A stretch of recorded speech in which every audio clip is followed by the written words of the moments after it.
Et salut la FOMO Team, on se retrouve aujourd'hui pour un nouvel épisode de l'écho crypto. Nous sommes le samedi 14 mai. Nous avons passé une semaine très compliquée au niveau du marché des cryptos. Nous allons voir ça tout de suite. On va commencer par faire un petit focus sur le marché US. Après, on ira voir les marchés européens qui ont eu une petite croissance par rapport au marché US. Et puis, on finira bien entendu par le Bitcoin, l'Ethereum. Et pour cette semaine, le altcoin choisi sera Polkadot. Allez, à tout de suite. Allez, c'est parti les amis, on se retrouve tout de suite sur la heatmap crypto. Donc heatmap crypto, vous voyez sur la performance weekly, ça a été très compliqué. Bitcoin est en perte de moins 16%, ETH en perte de moins 22%, ce qui est vraiment très compliqué sur le marché des cryptos en ce moment. Pour l'instant, on va essayer de se donner un petit peu d'idée de ce qui s'est passé sur les marchés US. Et pour ça, c'est parti, on commence. Marché US, S&P 500. Alors, la bourse de New York, elle a fini en hausse ce vendredi. Le soulagement provoqué par les signes que l'inflation pourrait avoir atteint son pic, l'emportant sur les craintes que le resserrement de la politique de la Fed n'entraîne l'économie dans une récession, que toute la semaine a été compliquée et on a eu un rebond, peut-être plus que technique, puisque c'est un rebond suivi quand même de news sur base des décisions de la Fed et de l'inflation aux États-Unis. Mais la semaine a été cauchemardesque. Les investisseurs ont douté que le pire en fait soit passé et donc du coup on avait une sorte de sentiment de morosité. Alors on a le Dow Jones qui a gagné 1,47%, on a le Nasdaq qui a pris 3,82% et le S&P 500 il a progressé lui de 2,39%. Le rebond en fait de ce marché est uniquement dû grâce aux méga capitalisations du secteur des hautes technologies. C'est eux qui ont porté la séance. Malgré tous ces gains, le S&P 500 et le Nasdaq ont enregistré quand même leur 6e semaine de baisse. C'est la période la plus longue de perte depuis l'automne 2012 sur le S&P 500 et depuis le printemps 2011 sur le Nasdaq. Nous sommes à 6 semaines de baisse. Twitter a chuté après qu'Elon Musk a annoncé que l'opération de rachat du réseau social pour 44 milliards de dollars était temporairement suspendue. Il attend les données sur la proportion de faux comptes. Dit vouloir vérifier que les faux comptes représentent moins de 5% du total. Twitter vaut désormais 25% de moins que le prix proposé par Elon Musk. Ça témoigne des doutes. Tesla a de son côté bondi après le tweet d'Elon Musk sur la suspension du rachat. Et là, Tesla a pris 5,71%. On a une action importante, tout pour le secteur des cryptos, c'est Robinhood, qui est la plateforme d'exchange de crypto-monnaies, a fortement progressé cette semaine, puisque Sam Bankman-Fried, fondateur de FTX, a pris une participation à hauteur de 7,6% au capital de Robinhood Market. Sam Bankman-Fried continue ses achats, c'est intéressant pour le marché des cryptos, en tout cas les gros acteurs sont toujours là pour essayer d'acheter. On passe sur le secteur de l'Europe. L'Europe, du coup, la bourse de Paris a fini sur un rebond conséquent de plus de 2%, parvenant ainsi à boucler une note, on va dire, positive, avec un parcours hebdomadaire qui avait été vraiment très agité, avec un lot d'incertitudes sur la croissance mondiale. On voit que là, on termine en forte hausse, finalement, sur du weekly. Sur le daily, on voit que c'était pas pareil, sur tout le reste de la semaine, on était sur une sorte d'incertitude. On voit que le croisement sur le daily est en train de passer bullish.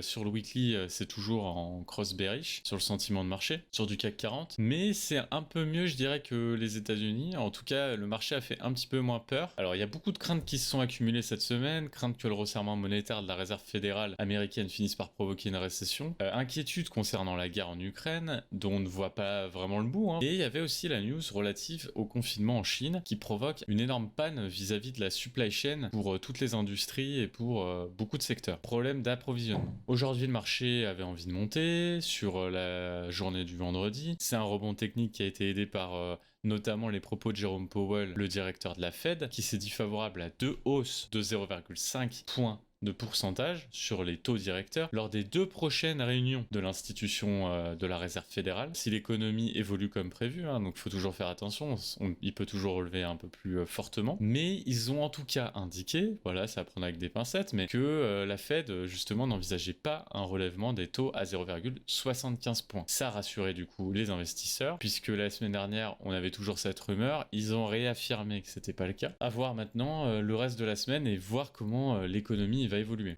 Des nouvelles en Chine sont jugées plutôt encourageantes, contrairement au tout reste de la semaine. C'est pour ça que vendredi, il y a eu un petit rebond. Donc peut-être qu'on sort de cette histoire de confinement également là-bas. Le sujet, en tout cas actuel, le plus important, et c'est un sujet très politique en France, c'est le sujet de l'inflation. Et vous êtes tous concernés.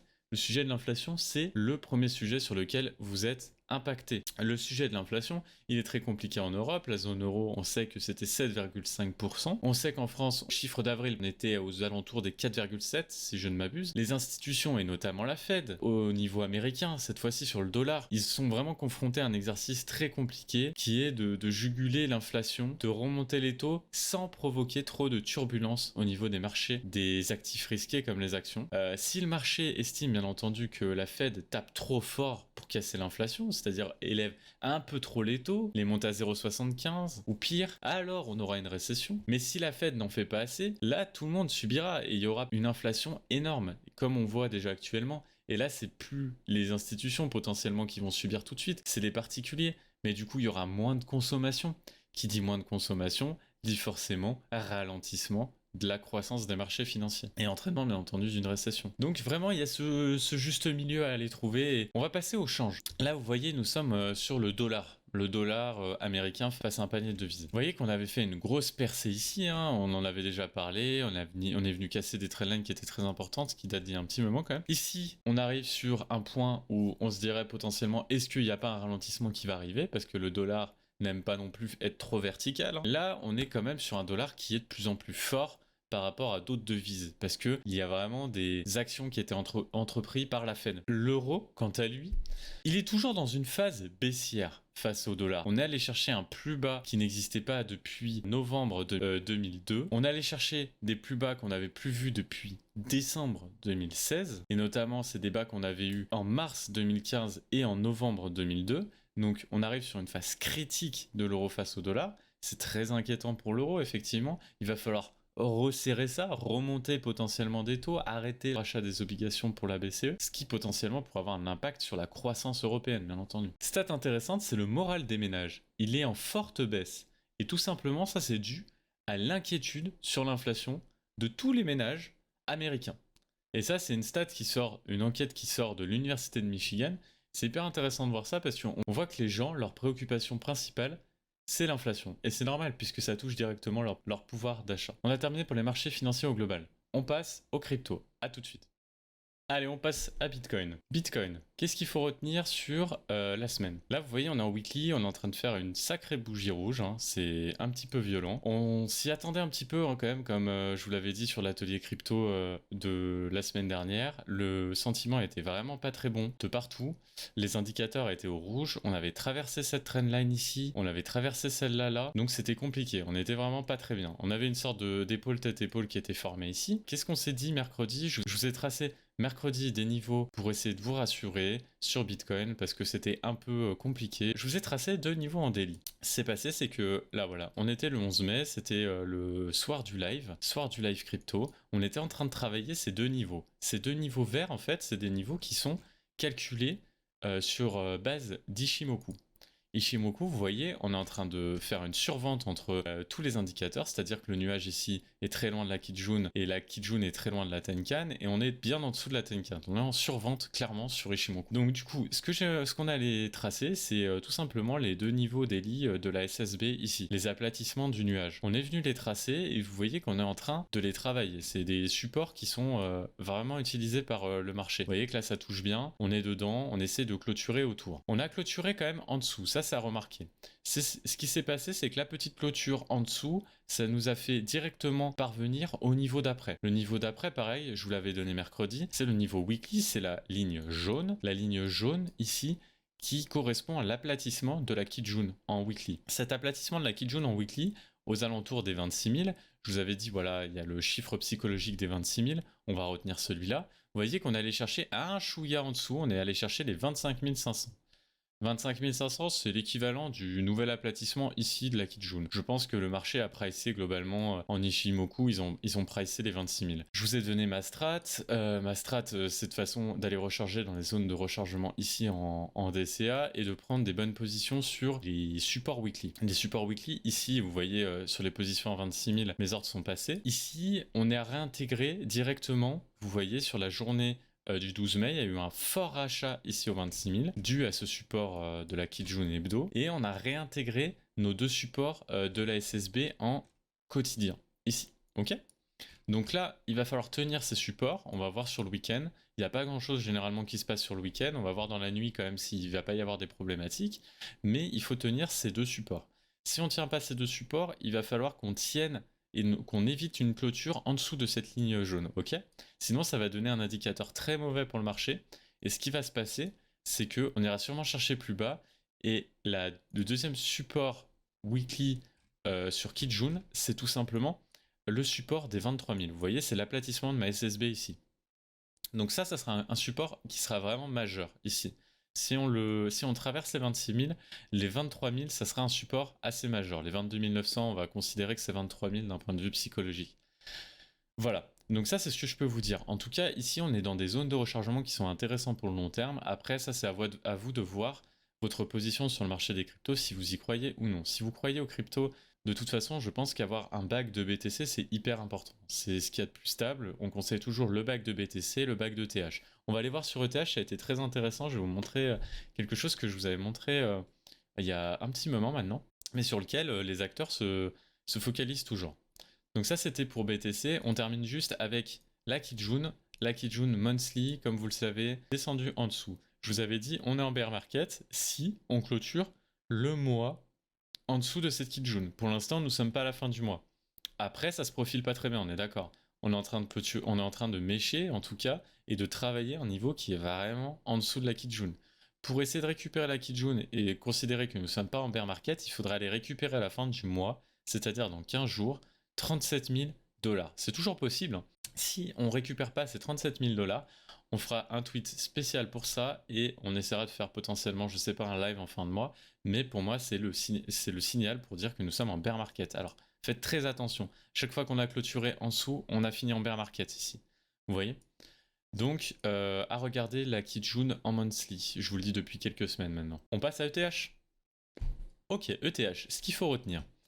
ETH en monthly, c'est pas forcément hyper bon, forcément, mais c'est un peu comme Bitcoin, c'est-à-dire que nous sommes en dessous de la Kijun. On va regarder tout de suite ce qui s'est passé sur la semaine. Sur la semaine, hop là. Sur la semaine, on était du coup le 11 mai quand on a fait notre live. Ici, je vous avais dit, oulala, ça sent mauvais sur Bitcoin, ça devrait suivre sur ETH. Vous voyez que ETH, c'est pas forcément folichon non plus. J'ai tracé des petits niveaux ici. Alors, je vais vous enlever Ishimoku. J'ai tracé des niveaux ici, pareil que sur Bitcoin. En daily, j'ai tracé deux niveaux d'Ishimoku qu'on est en train de travailler, vous voyez, exactement comme sur Bitcoin. Et ces zones Ishimoku, c'est tout simplement la Kijun ici, mon aplatissement de la Kijun en daily, et mon aplatissement de ma SSB ici. C'est ce qu'on est en train de travailler. Le marché travaille ce niveau. Pareil que sur Bitcoin, ce qu'on a fait, c'est qu'on a fait une énorme mèche le 12 mai. J'ai tracé, en fait, des supports qui sont assez basiques. J'ai ce support, je ne sais pas si vous regardez souvent les lives, mais il y est toujours. Il y est toujours, ce support. Ce support, je l'ai toujours tracé parce que c'est la mèche, ici, du 22 juin 2021. Et dans la tête des investisseurs, les 1700 dollars sur Ethereum, franchement, j'ai du mal à croire à chaque fois qu'on passe en dessous des 1700 dollars sur ETH.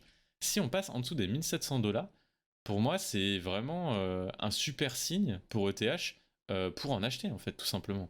Parce que ETH a du mal à descendre sous cette barre psychologique des 1700. Ce qui est assez hallucinant avec ces 1700, c'est que sur la semaine, vraiment, on mèche pile à 1700, mais vraiment pile à 1700. Et donc, du coup, avec ce rebond à 1700, on est venu réintégrer notre range en données journalières. Et du coup, ici, ETH, si on lâche le range en données journalières, on ira sûrement chercher les 1700 qui sont hyper psychologiques, et sinon il y aura toute la zone de rechargement où il y aura fortement, je pense, un DCA qui sera appliqué par pas mal de personnes ici, c'est-à-dire au niveau des 1730 jusqu'aux 1000 dollars.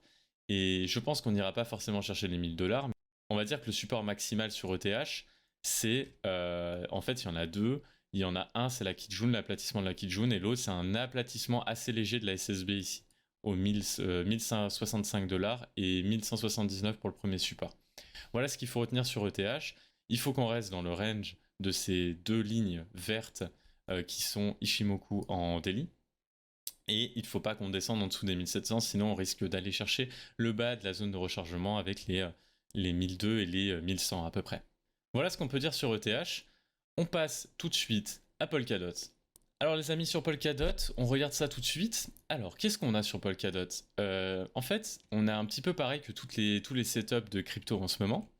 J'ai tracé en bleu des lignes qui sont pas pour le coup des supports sur Ishimoku, mais qui sont en fait des supports tout simplement. Ça, c'était une ancienne résistance, ça, c'est un ancien support, tout simplement. Donc du coup, cette ligne, elle est assez importante, on voit qu'on a fait une sorte de rebond. Ensuite, on l'a cassé, on a clôturé en dessous en journalier. Vous voyez, on a clôturé le 11 mai, le jour du crash, on a clôturé en dessous. Là, on est allé chercher un deuxième niveau. Vous voyez, on est allé chercher un niveau des 7 dollars, 6,95 dollars. Et en fait, quand on trace la ligne ici sur cette mèche, sur quoi on tombe? On tombe sur le fait que ici, ça avait servi de support. On l'avait méché en dessous ici autour de janvier 2021, mais surtout, c'était une ancienne résistance de septembre 2020. Vous voyez, j'ai mis les petits cercles à chaque fois qu'il y a eu les zones de contact sur ces lignes bleues.